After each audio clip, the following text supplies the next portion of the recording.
University, welcoming and caring for patients from 50 states and 35 countries. Cooper University Healthcare, committed, compassionate, complete. 45 degrees, a mix of sun and clouds at 5:30. You're listening to All Things Considered on WHYY.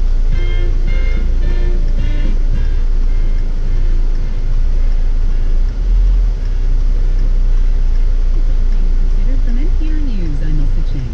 And I'm Audie Cornish. Coming up, Emmy Award-winning actor Leslie Jordan talks to us about his new gospel album. When you grow up in the church, everything that we did, even socially, was around the church. It was just such a big part of our lives. And I loved that music. That story after the news. Live from NPR News, I'm Dwayne Brown. Federal health officials are adding travel to the activities fully vaccinated Americans can safely enjoy again. The Centers for Disease Control and Prevention updated its guidance today to reflect the latest scientific evidence that someone fully vaccinated 2 weeks after they received the last dose of vaccine can travel within the U.S. without getting a COVID-19 test or going into quarantine. But the agency director, Rochelle Walensky, says that doesn't mean it's okay for the unvaccinated to get on a plane, train, or bus right now. I still continue to worry that with 80% of the population unvaccinated, that we have a lot of work to do to control this pandemic, which remains my concern. Dr. Walensky says even fully vaccinated people should still wear a face mask and socially distance when traveling. U.S. automakers saw a strong start to the year with robust sales despite production challenges at factories. As NPR's Camila Dominowski tells us, vehicles are flying off lots, creating a bit of a supply challenge. Compared to the first quarter of last year, Toyota sales were up by nearly 25%. Honda set a new March sales record, Tesla beat expectations, and Ford, General Motors, and Stellantis all reported higher retail sales. Of course, everyone expected to do better than last March when sales took a hit from the pandemic. But even factoring that in, these sales are strong. And that's creating a bit of a conundrum for dealerships and car shoppers. Manufacturers are struggling to make new vehicles as quickly as they'd like because of supply shortages. Meanwhile, the cars that are out there are selling fast. That means dealer lots are looking rather emptier than usual. Camila Dominowski, NPR News. America's employers picked up their hiring last month, adding more than 900,000 jobs, far more than economists were expecting. This is NPR. At 5:32, we have a mix of sun and clouds, 45 degrees. Good afternoon.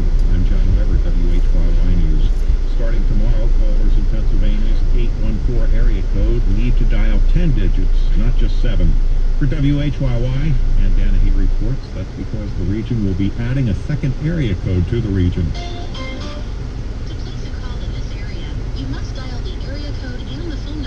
That's the type of message callers from Johnstown to State College to Erie will get if you try to make a call dialing just 7 digits in the 814 area code. Pennsylvania Public Utility Commission Press Secretary Nils Hagen Frederickson says 814 is one of the original Pennsylvania area codes established in 1947. It's the only region that hasn't already gotten another area code added to it.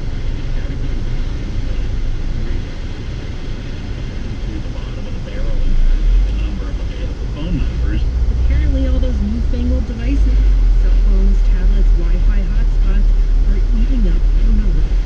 Rather than splitting the region into 2 separate areas, the PUC is adding an overlay area code. And when all the 814 numbers are gone, new lines will get 582. That could happen as early as May 1st. Hagen Frederickson says they're urging residents and businesses to make sure devices are programmed to include area codes.